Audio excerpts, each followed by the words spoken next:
Okay, so I watched a lot of MrBeast these past few days. Like, even the Minecraft stuff that, like, nobody cared about. But, after watching so many videos, I realized something. This is basically a cable TV show. Okay, so I know a lot of people have their own opinions of MrBeast. Like, how good of a guy he really is. Is he good to his employees? Is giving away money and filming it really that ethical? I don't know. I don't really care. Not here to answer that. What I want to talk about is how in the past, like, 7 to 8 years, MrBeast has basically been a big TV show. But before we can talk about this big empire that MrBeast has created, we gotta talk about early MrBeast.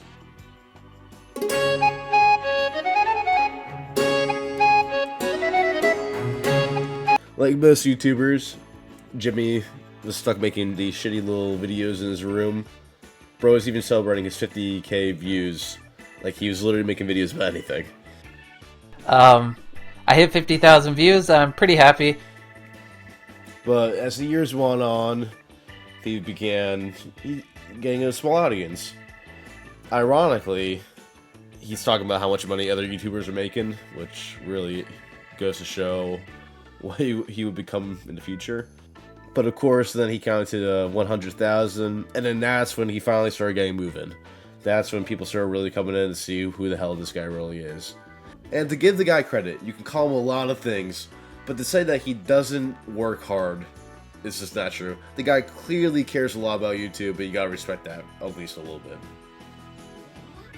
Then everything really kicked off when he uploaded a video giving a random homeless man $10,000. That just catapulted everything and basically formed the MrBeast that we know today.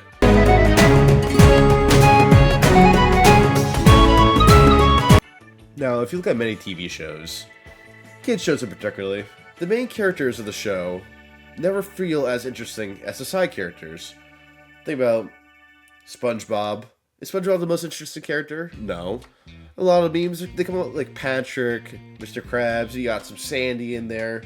SpongeBob is kind of drives the plot forward. Same could be said about iCarly, Victorious, Tori sucks. Now, was MrBeast already popular? Yeah, he was. But it was the relationship with his friends that really just began skyrocketing everything. Now, in this point of his YouTube journey, he already established his best friend. Kind of think about like Dipper and Mabel from Gravity Falls. They're an iconic duo. That's what MrBeast was at this point in time, with his best friend being Ava Chris Tyson. I just want to be like PewDiePie!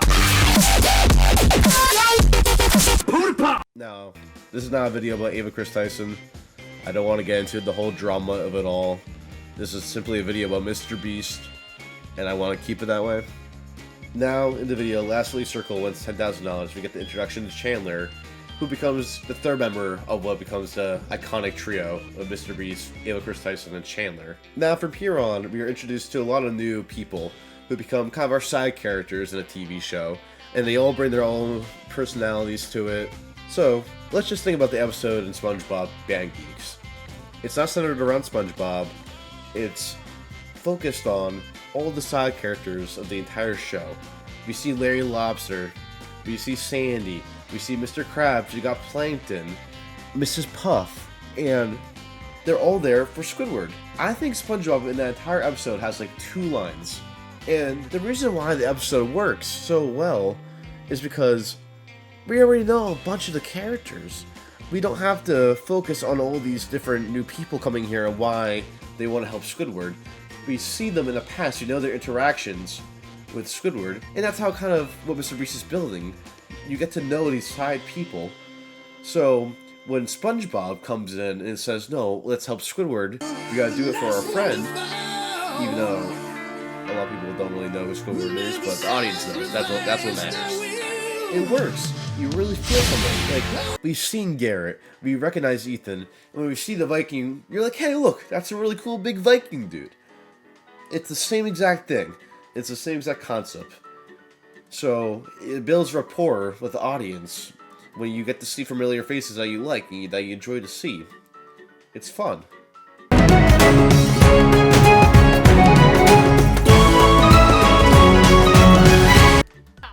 Many shows that are episodic like to have like a little storyline going on in the background to keep the viewers engaged and coming back to watch more. It's no different with MrBeast videos. The first big storyline, one would say, would be Chandler's quest to get his first win in a challenge video. Because Chandler, there's a reason why he became the third member of the MrBeast crew. The fans love him. He's very popular. So they want to see him win. They want to root for him. He's very likable. And it took 11 challenges for him to get his first win. So when he finally gets it, it feels, honestly, felt a little anticlimactic. I kind of felt like they kind of just gave it to him. But whatever. Those videos, they brought in tons and tons of views for the channel because so many people were so invested in Chandler getting his first win. Now, they would keep uploading challenge videos after this, but like none of them ever got the same vibe as the build up to Chandler finally getting his first. And it'll be a little while since we see the next big quote-unquote storyline. And that would be the $1 million challenge one. Now, this is a 4-part video series where subscribers will come in and compete for a $1 million prize pool. Now, these are new people, so the audience doesn't really know them too well. You don't really know who they are, where they come from. We've never seen them. So, how do you build rapport? You give them a familiar face, someone that has to work with them. And that's what they did. They had Marcus, they had Jake, they had Chris Tyson, they had Chandler. They had them all coach these subscribers to get them to win and move on to the next round, to get to the $1 million challenge. So, if you like Chandler, you want Chandler's contestant to win. If you like Chris, you want Chris's contestant to win. Same for Jake, same for Marcus. You know these people, and you want their contestant to do well. Because if they end up winning, the coach, they also end up getting a little bit of the prize pool. It's not just a backstory, it's the fact that you are familiar with who these people are. That's what keeps you engaged. That's what the viewer likes. I want to give everyone a quick lesson about TV. Now, sometimes when a TV show's been going on for a very long time, maybe the plot's been feeling a little repetitive, show execs like to introduce someone new to be with our main cast. And it's not just a side character, it's like a brand new main character. Now, we have seen this several times with several different shows, but by far the most famous one has been Scrappy-Doo. After the first 2 seasons of Scooby-Doo, it began to feel really repetitive. Heaven! Hell! Am I going to hell? So, when the execs saw the ratings were falling, they decided to throw a box onto the screen, and boom, we got Scrappy-Doo. Today, Scrappy is looked on as being like this evil running gag on how awful and annoying the character was, but he really saved Scooby-Doo. People love Scrappy so much that the studio literally decided to cut Fred, Velma, and Daphne from the show. The studio even renamed the show to be Scooby-Doo and Scrappy-Doo. Now, of course, as time went on, people began to loathe Scrappy.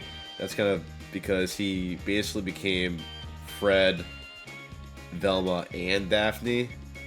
It was weird, but anyway. Eventually he faded out and the original cast came back, and now, here we are. Carl was first introduced in 2020, and to say that his impact was minimal, that is a big understatement. He was just the MrBeast crew when MrBeast went from being one of the most popular YouTube channels to becoming literally the largest channel on the entire platform. Now during this rise, Carl became extremely popular. He was even branching out with other creators. He was on the whole Dream SMP thing. He has his own YouTube channel right now that has like over 6 million subs. Like that's insane. People love Carl. I don't think that's out of the question. But like Scrappy, people also really fucking hate Carl. Fuck Carl Jacobs, I hate Carl Jacobs. Carl Jacobs neg. Carl ruined MrBeast. Carl turned Chris by the Carl effect. Carl Jacobs sucks. Now, why? I don't really know. He seems like a cool guy to me, but he does have some haters out there. But kind of like Scrappy, Carl has began to fade from the MrBeast channel in recent time. Maybe he'll show up in the background or so, but he's kind of gone on to do his own thing.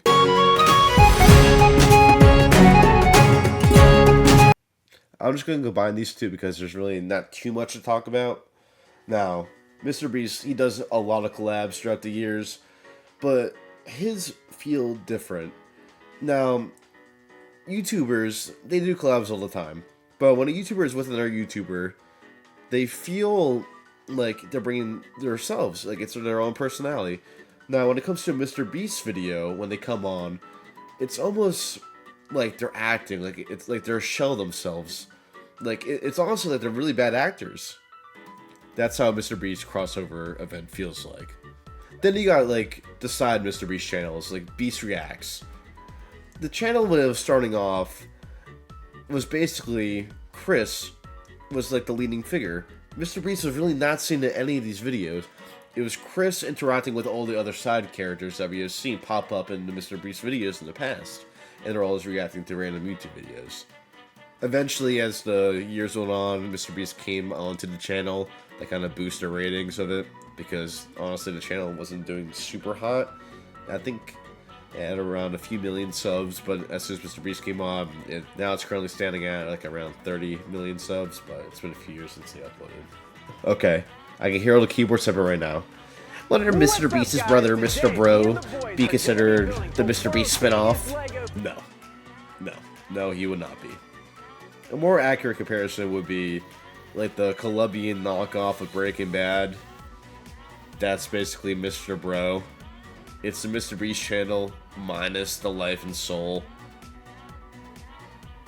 Like most shows that have been airing for a long time, it begins to feel like almost a parody of what it used to be. Think about in Friends. Think about season 1 Joey. He is nothing at all like how season 10 Joey ends up being. They completely made him just moronic. Now, Joey's still fun to watch, of course, but it's not the same character. They ended up fitting these molds, and that's what happened with MrBeast. Now I'm going to hear all you people say, MrBeast is the most sub YouTube channel ever. We have seen time and time again, while those numbers are incredibly impressive, you can't deny that. It doesn't mean that the new videos are really that good. Think about Pirates of the Caribbean, Dead Man Tell No Tales. That movie made $796 million. That movie sucked. It wasn't good. It wasn't good. It was terrible. It was awful. Like most shows now, the editing style, it feels just beyond fast pace. It's all to keep the kids engaged. You lose the feeling of the gradual build. It's not there anymore. It's a miracle if you see Chandler, who was one of the main core members of the original trio, he's not even there. And if he's there for a brief cameo. While the productions are really impressive, it really almost works against what his channel used to be. It was this guy who just was with his friends. That is the core of the MrBeast channel. It is a guy and his friends doing these wacky things. It's not all about the money. It's not all about the challenges. It's the people that he surrounds himself with. That's what makes things interesting. I watched a 40-minute video of MrBeast basically trapping these people in the supermarket and seeing how long they were willing to be in the supermarket until they win the $250,000. I don't care about any of these people. None of these people are even real. They all end up just pretending to show up for the camera so they get screen time. Like this guy, he pretends to be this villain. I just want to be the star of the show. Robbie, it's you. Bye. This is cringe. This is stupid. Oh my god, it doesn't make any sense. These aren't real people that we're seeing anymore. It's people wanting to be on TV. It's like I'm watching a reality TV show at this point. I'm not watching this YouTube video. Now, at the end of the video, I don't even get to see who won the money. It continues. I gotta wait a full other year. Now, you might be asking, what's the difference between this and the other multi-part videos? Well, I don't gotta wait a year to see who wins the money. And the people in the past I've cared about, I don't really care about any of these people. Some of them seem like nice people. Yeah, sure, I guess. But, like, I have no reason to really root for them. I watched a 40-minute video. That's all I've seen. I don't know anything about these people. And like I said, a lot of them seem to be just showing up for the camera. Like, these aren't real people that I'm witnessing. Are there times that they do feel authentic? Yeah, of course. But it's not enough for me to really care. Right, and then the videos are now just showing the stupid MrBeast narration. It's not that deep. It's not that deep, Jimmy. Oh my God. Please stop. Should we put the sail down? Get out of the booth. This is no longer MrBeast. This feels like a corporation. We got the stupid knockoff Lunchables. We don't even get the MrBeast outro anymore. I don't remember the last video I saw of the modern MrBeast where we heard the outro that we used to hear. It's gone. So after all this, do we think MrBeast meant to model the same format as TV? I don't know, probably not. But it's fun to think about. Alright. I don't really know how to end this video. Subscribe. Like the video. Please. Adios.